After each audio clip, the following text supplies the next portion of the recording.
Hello and welcome to Sport This Morning. I'm Cecilia Omogbe. Always a pleasure to have you join us to talk sports. I'm Austin Okonakman. Good morning and welcome. I'm Tayo Salam. Okay, let's get started with the show. 4 Nigerian club sides will be in action this weekend in the continent. Enyimba, of course, is starting today, Friday, and for Akwa United and Nasarawa United, they will be playing, of course, on Saturday and Sunday, respectively. But 2 of them will definitely be playing at home. Of course, Nasarawa United will be playing in Abuja, and Warri Wolves will be playing in Warri. But Enyimba and, of course, the other team, they are away from the shows. Okay, it's not just football that will get us talking today on the program. We'll also take a look at table tennis because we're getting ready for the ITTF Africa Top 16 competition in Khartoum, Sudan. Nigerian players will touch down in Sudan today. Edem Offiong and Segun Toriola are chasing tickets to the Olympics. Good luck to the lads. That's Hopefully right. they can realize, their dreams of actually making it to Rio 2016. Also on the show today, World and African champions, the Golden Eaglets and the Flying Eagles of Nigeria, have been given first-round byes as the race for the Under-17 and Under-20 Nations Cup begins in earnest. This is not a free gift, really, as it looks, because they've actually worked for it. And by virtue of their performances in the past couple of years, like I said, the Golden Eaglets and world champions, and the under-20 side African champions as well. To still remember that goal by Bernard Boboa, right. that won that particular tournament for us. So it's good to see them, getting that bye into the next round. But that's not a reason to rest on your laurels. That's right, because at that stage you can't even go to sleep to get into your head. No, you can't afford to get sleep. You can't afford to get to sleep. You can't afford to be complacent because, at this stage, we keep saying that you don't have any big name to be scared of. Everybody just comes out to try and make a name for themselves. So if you're playing, even Djibouti, you have to be careful because those players also want to be known. Yeah, definitely. And the good thing is that they actually know ahead for Nigeria. Of course, definitely they'll start their preparations around July.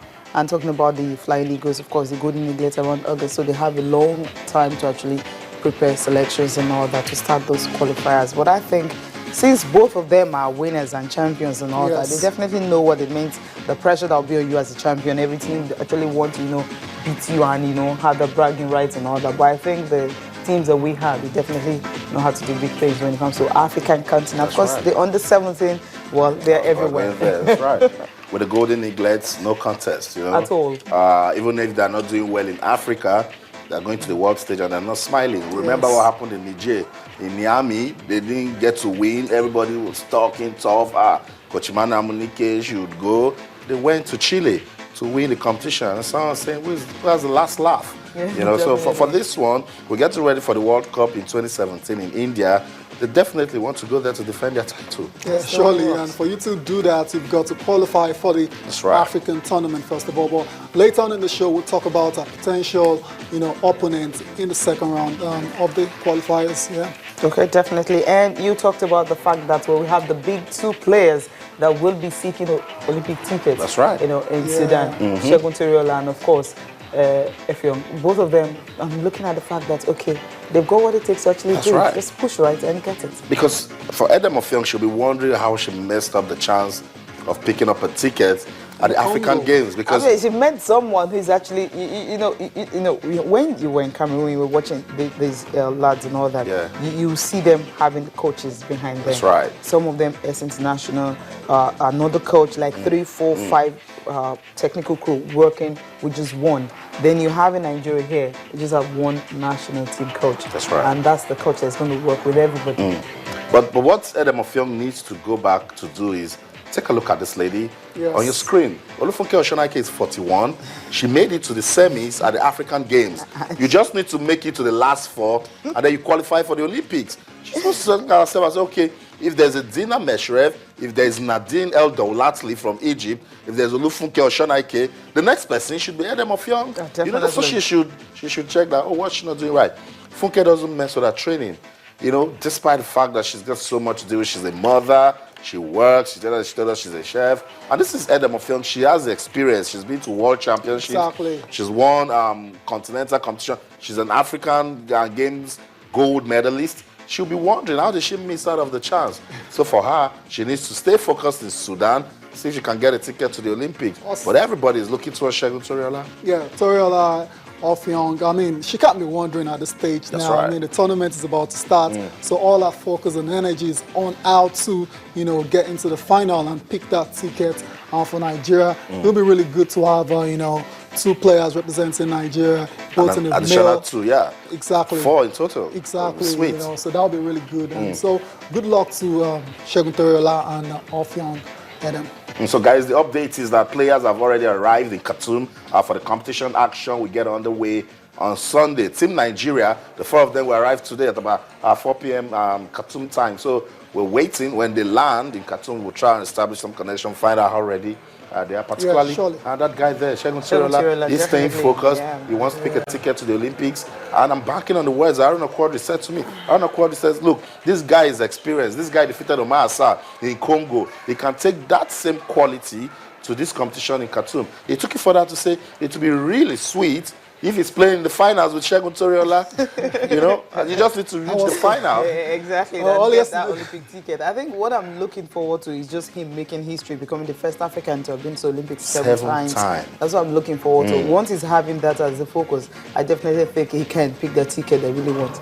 It's going to be really hard. I don't like when Tayo reminds me it's very, very difficult. You think that's what I was going to say? Yeah, because I can understand the pressure. Tayo prove him wrong. Anxiety can also come, need to prove him wrong, yeah, but it's going to be very tough. Yeah, it's a tough one, like I said, top 16 players in Africa. That's the best. Yes, of course. So for you to get to that, championship game, you've got to go through the best. That's right. And it's a tough one. That's what it is. But Segun's got experience. He's got experience on the side. He's been in situations like this before. So in terms of the pressure, I believe he will be able to handle that. But in terms of the game itself, on the day, say for example, Limita and Omar Assar, in the semis.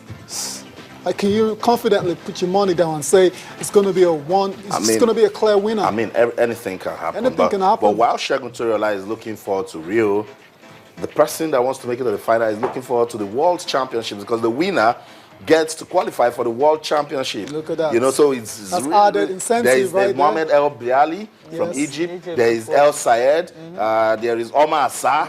Oh my goodness, it's going to be really, really tough. But I'm believing something special can just happen for Segun Toriola. I'm staying. That's what we hope I have my for, fingers Austin. crossed. I can only support my Nigerian brother. So all the best to Segun Toriola as he starts that quest to qualify for the Olympics in Khartoum.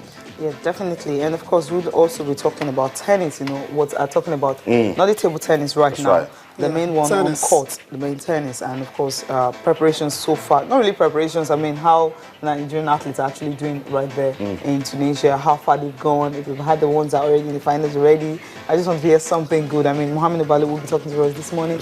When he's ready, we should be able to talk to him. We should be able to give us updates of what is happening. And of course, to get to know most of the things. And Cecilia, when we talk about sports at that level, it's very, very sweet because it charges you up. It puts the future right in your face. We're talking about Angel McLeod, Adetayo Adetunji. We're talking about Inwang, names that are relatively unknown. Yes. But somebody is monitoring them, somebody is grooming them, somebody is taking them to championships to give them experience. That's the grassroots right there. And for us, we like this because we said tennis has been busy. So after this one in Tunisia, up next is South Africa. Yes. So we have more reasons to monitor the progress of these players.